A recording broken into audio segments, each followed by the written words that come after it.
So welcome everyone to our first webinar of 2022 and our first trend report of 2022. Today we're talking about Asia food and beverage trends for the year and what opportunities that might bring for CPG product innovators. So with me today is Salome Naik, Head of Innovation at AI Palette. Good morning, Salome. Good morning, Timmy. Hello, hello. So what we're going to do today, most of you will already have the full trend report that we released earlier this week. So what Salome is going to do today is deep dive into that report and look at and point out like all the different opportunities you might have as food innovators in the space. A quick introduction for those of you who are new to AI Palette. So here's a bit about who we are. So AI Palette helps the world's most agile CPG companies create their next bestseller. We do that by spotting consumer trends as they emerge. So we have a technology platform that is built specifically for this. And CPG brands use us in a lot of different ways. They might use us to build relevant product concepts. They might use us to determine whether a market is ready for a new category or a new ingredient. Or, and a lot of them use us so that they can proactively predict what consumers are going to look for and inform their product innovation in that way. Our technology platform has several products on it. The main one, which our current customers already use, is Foresight Engine. And with Foresight Engine, you can gain comprehensive understanding of food and beverage trends, whether that's a product or ingredient or a trend's maturity. And you can also predict its trajectory into the future, which is something unique that a more traditional market research solution might not have. We also have a solution for Screen Winner called Screen Winner, which helps minimize the guesswork during concept development. This is in private beta. And if you're a CPG brand who needs to analyze consumer reception to new product ideas at scale, then please reach out to us and we'll have a chat.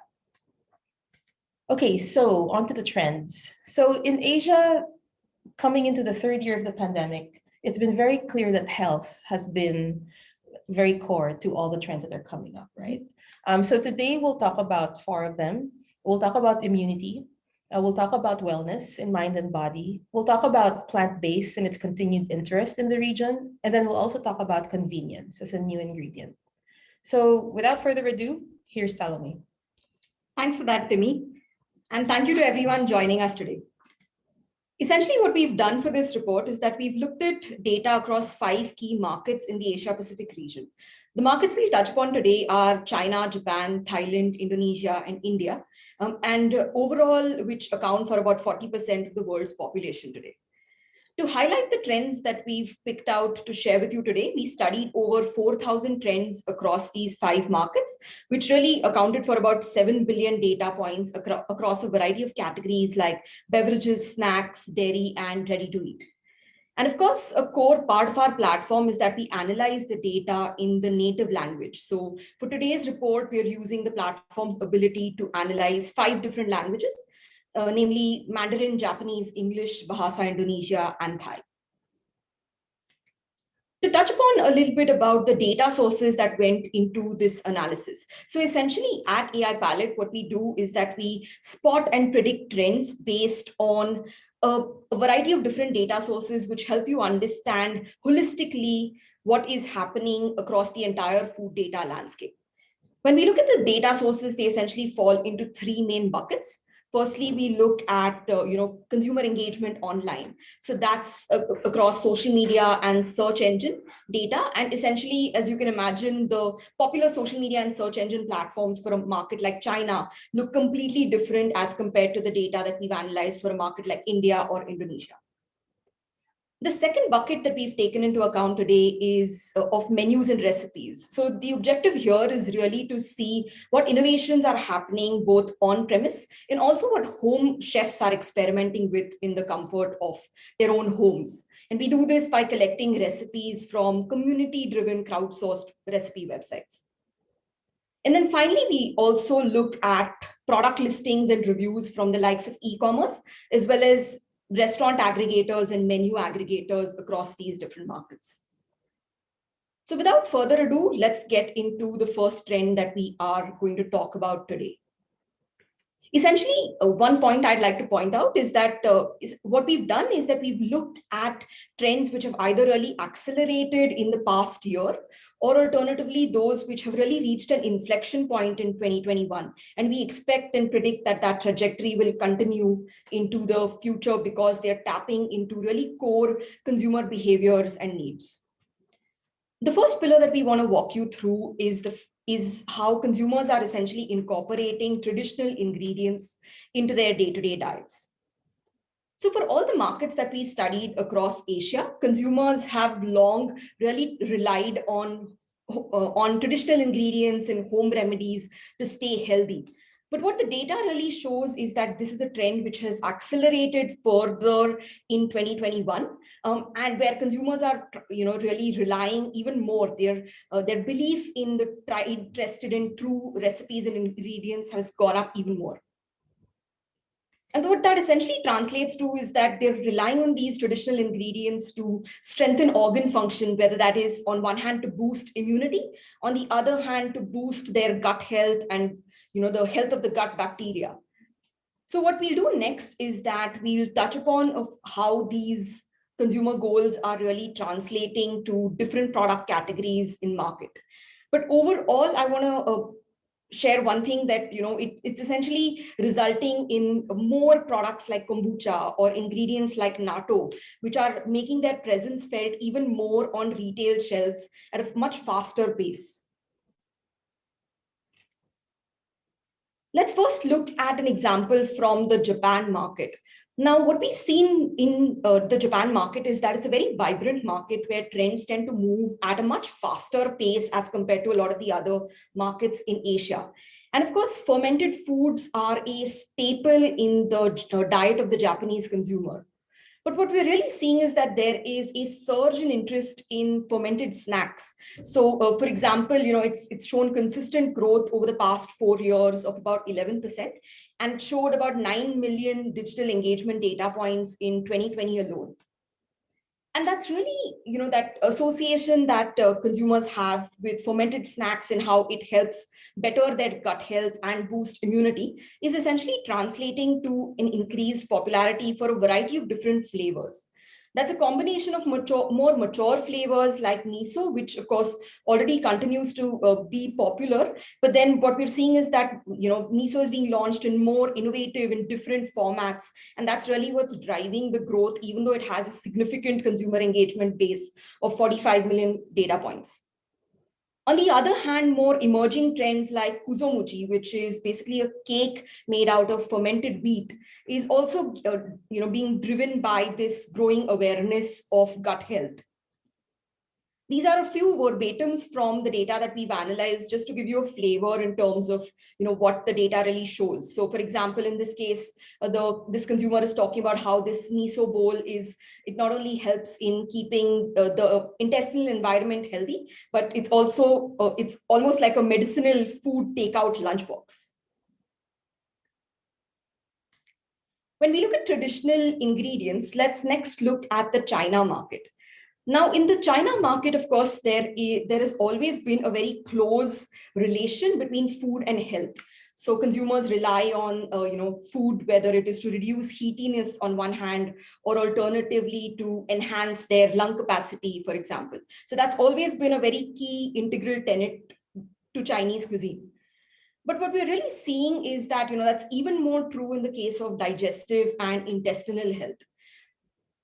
So, for example, the postbiotics macro trend has shown consistent growth over the past 4 years of 71%, and it's reached an inflection point of 1 million consumer data points. And this increase in popularity in postbiotics is also propelling the growth in a variety of different ingredients. So here on the chart on the left, we have a few ingredients where we've covered the classification of these ingredients in the dairy category.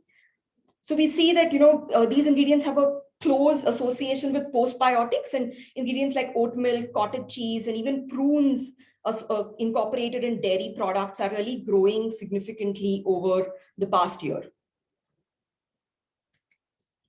Next, let's look at the Thailand market. So here what we see is that consumers are basically relying on fermented beverages to, in some sense, for a healthier alternative to the beverages that they consume on a day-to-day basis. So, for example, there is an increase in interest in gut health boosting drinks on one hand, and that's really propelling consumers to choose products like kombucha on one hand and green coffee extract on the other.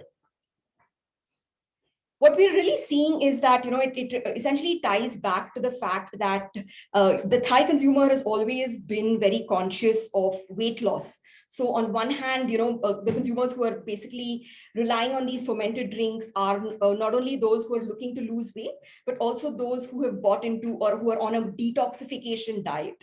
So essentially, a lot of the decisions in this case in the fermented beverages category are not necessarily driven by taste, it's more focused on health.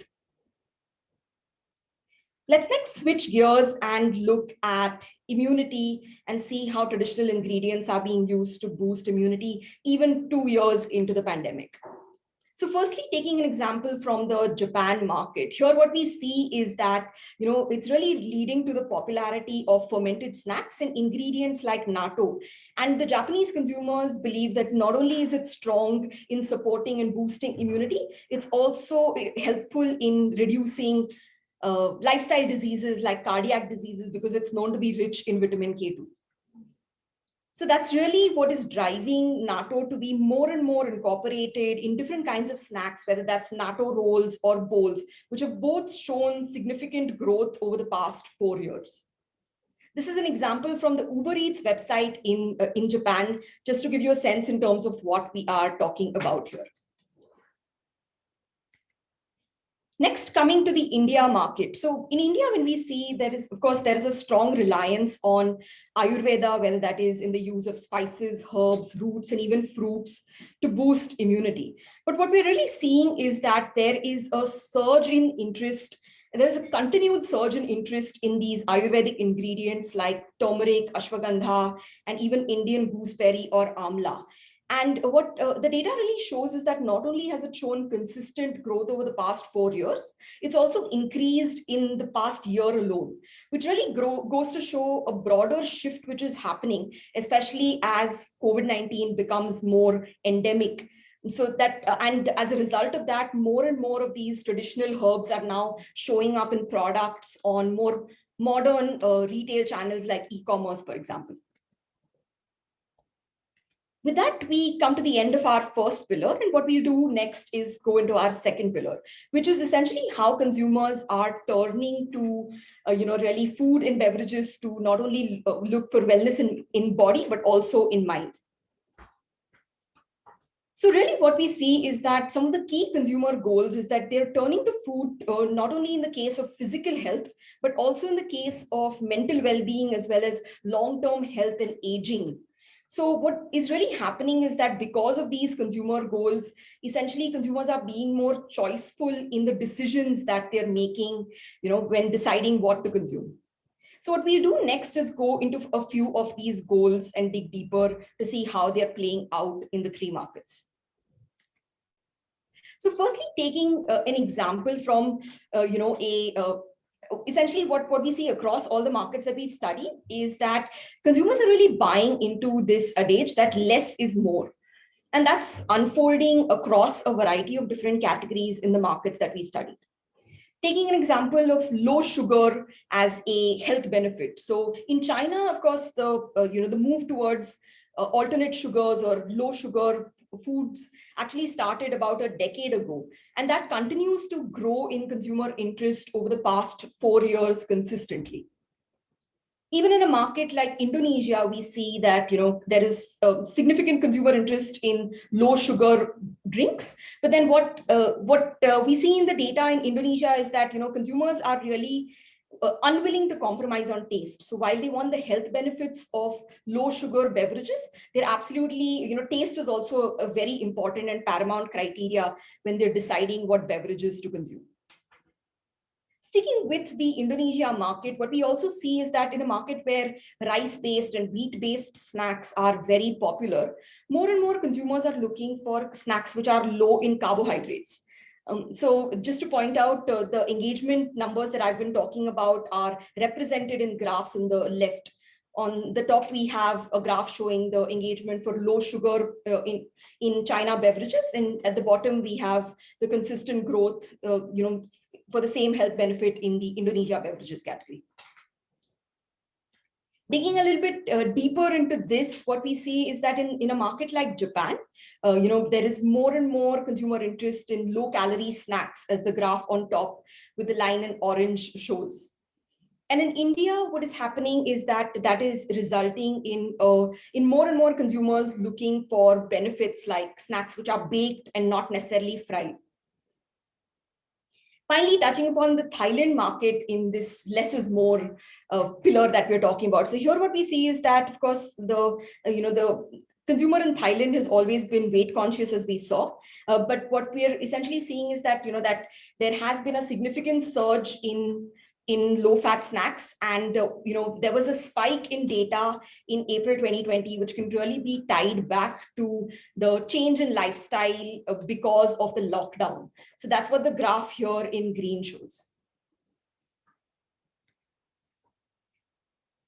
So moving next to the next consumer goal that we spoke about, which is mental health. So essentially what we are seeing is that, of course, as lockdowns continued and as, essentially as the anxiety grew, we see that, more and more consumers are turning to food and beverages to essentially manage their mental health better. And what that is essentially translating to is that, on one hand, in the Japan snacks market, we have more consumers who are interested in the underlying need for snacks which help in de-stressing, as an example. So that's what the graph here on the left shows. On the other hand, in a market like India, more and more consumers, there is increasing awareness in products like, in functional elements like L-theanine or adaptogenics, on the other hand, which are being increasingly incorporated into beverages. So a few examples of adaptogenics which have shown growth are, for example, ginseng, matcha, or even holy basil. And finally, coming to the last consumer goal that we spoke under the broader wellness umbrella. So here what we have is, that essentially, as consumers have a very strong emotional connection when it comes to food, and as the pandemic has meant that lifestyles have changed, priorities have changed. So more and more consumers are turning to food and beverages to essentially not only reduce stress and help them unwind, but also to improve sleep. So this is an underlying need. Addressing insomnia overall is a macro trend, which we see is still in a dormant stage, but it's definitely showing growth and likely to become emerging in the recent past. And what we're really seeing is that, firstly, consumers in markets like India and Thailand are becoming more scientific when it comes to managing their sleep. So there's increasing awareness, of the role that melatonin and magnesium plays and how it's being incorporated into beverages and how that helps in managing sleep. Another example is of the consumer verbatim that we've shown here, where, for example, chamomile is something which is a product which is, of course, known to help in reducing stress. But here there is increasing awareness of exactly how it helps in reducing stress. And now coming to the next consumer goal under the broader wellness umbrella. So here what we have is, of course, in addition to COVID-19, consumers across these markets are battling with not only reducing lifestyle diseases and managing lifestyle diseases like cardiac disease or diabetes on one hand, but then also the effects of aging on the other. So in a market like China, where collagen is very strongly associated with skin elasticity, it's continuing to show growth across a variety of different categories. On the other hand, in India, as we saw, baked but not fried snacks are becoming popular. And a lot of times it is strongly associated with the impact that it has on cardiac health and heart health. And then finally, an example from Thailand, where about 10% of the population suffers from diabetes. So there's increasing awareness there, which is also propelling the growth in alternative natural sweeteners like stevia, sweetgrass, moringa, and monk fruit. So this is another trend that we predict will continue to grow in the near future. Next, coming to the topic on everyone's mind, which is plant-based. So essentially what we did for last year's report is that we spoke about how more and more brands are basically localizing their product offering. So what we've done for this year's report is that we've looked at how that localization in product offering is really impacting the maturity of the plant-based trend across different markets. So of course, plant-based foods are not new to this part of Asia, but what we are definitely seeing is that at an increasing fast pace, there are more plant-based products being offered both on menus as well as in retail. And that is essentially contributed to the plant-based trend and the level of maturity across these different markets. So for example, in the market like China, the plant-based trend is still quite mature. It's already reached maturity, but it still continues to grow at about 10% over the past 4 years. On the other hand, a market like Thailand, for example, is one where it is still, it's still in the growing phase. So essentially, it's growing at about 23% over the past 4 years. And then finally, we have markets like India, Indonesia, Malaysia, and Philippines, where it is a trend which is in the emerging phase. So it's still very early on in its maturity life cycle. And then finally, we have markets like Vietnam, where it's still in a very dormant stage. So when we look at these 5 markets, what we see is that overall, the key drivers which really stand out are the focus on health on one hand, the focus on taste, and also consumers who have already bought into the broader plant-based diet. But just as important is to understand what is not currently a key driver. So what we really see is that the awareness of sustainability and how plant-based products are being positioned to help brands be more sustainable is not necessarily a key driver in these markets yet. But of course, those were drivers at a broad level. Let's next look at examples across three markets to see how the drivers really play out. So firstly, in China, we see that, a lot where we saw plant-based as a mature trend. We see that health is really the key driver. So about 41% of the consumer conversations talk about health, and other drivers like taste and texture or diet preferences, on the other hand, are at a distant number 2 and number 3. On the other hand, in Thailand, where we're seeing a lot of brands, bring products to market which are essentially more easily available, more affordable. And of course, Thailand is a market which tends to embrace new product innovations much faster. So in Thailand, what we're seeing is that, while health is an important driver, equally important are taste and texture and diet preferences on the other hand. And in Thailand, a lot more consumers are also talking about price, given the price conscious nature of the market. And finally, to touch upon Indonesia, where we saw the trend was in the emerging space, here what we see is that a lot of health is not necessarily the top driver here. So the key evaluation criteria is basically the product experience in terms of taste and texture, which is mentioned in about 24% of the consumer conversations. And health and diet preferences are at a number 2 and number 3. On the other hand, Indonesia is the only market where, how the product preparation affects the overall experience is also being mentioned in consumer conversations. And finally, let's come to our final trend that we have to talk to you about today. So essentially, as consumers became more and more time-starved, what we're really seeing is that convenience is becoming an even more critical new ingredient to success. And of course, convenience can mean different things. It's impacting not just where and when consumers shop, but it's also impacting what they buy as well. Let's dig into those 2 aspects in the next few slides. So firstly, we saw that, particularly after COVID-19, the Asia Pacific region has really embraced shopping online. So we're seeing that, e-commerce overall has really exploded in these regions. But what, the data, for example, shows is that, the graph on the left is showing how many people in the beverages category in Thailand are talking about online delivery. And we've seen that really is not just spike as a result of COVID-19, but it's turning out to be sticky behavior because, consumers continue to talk about this even 2 years into the pandemic.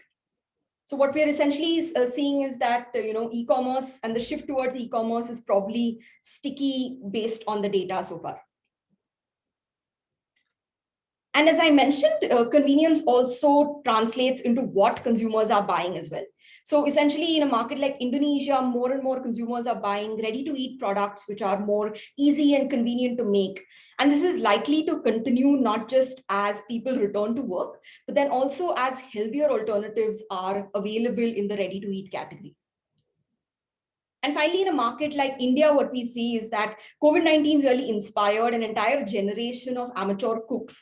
But the one important thing that a lot of these amateur cooks are doing differently is that they are turning to more quick, efficient, and easy ways to recreate their favorite recipes. So 3-ingredient recipes are, for example, really have grown in popularity since COVID-19. A few examples we have on the left here are, for example, consumers making their favorite baked goods or their favorite sweets just in 3 ingredients. So with that, we come to the end of the trends that we had to walk you through today. What we want to do next is essentially walk you through some key opportunity areas to think about when you're thinking about your next product launch. So on one hand, we have, as routines have changed, as priorities have changed, there is definitely a potential to explore new consumption occasions. So if you study the patterns of how lifestyle has changed, there is definitely potential to identify those new consumption occasions and new places where your brand can play. An example of that would be, for example, a grab and go breakfast item, which could, alternatively, since time is no longer as much of a constraint with more and more people working from home, it could be made part of not just a more elaborate breakfast, but also become a more all-day ingredient. So you can essentially increase your share of plate. On the other hand, the second aspect that we want to highlight is that the boundary between categories is really blurry. So there is definitely potential for more crossover products. But that's basically what that basically translates to is that we really encourage you to not just look at your own category, your core category, but also adjacent categories when you're looking for inspiration as well. For example, we've seen trends move from the baked goods space to the confectionery category. And finally, we we really encourage you to sort of think about more relevant formats. So what we've seen is that on one hand, there is this move towards digitization. On the other hand, there is increasing awareness of sustainability and climate change. So what you can do is really reconsider the product formats to not only appeal to new audiences, but also to younger audiences. Another example of this would be, a bottled water brand thinking of newer formats like boxed and canned water to deal with the younger generation who is more aware of pollution and the impact that it has. So those were a few thought starters that we wanted to leave you with. What we'll do next is essentially open the floor to questions. So with that, I'll invite Timmy back.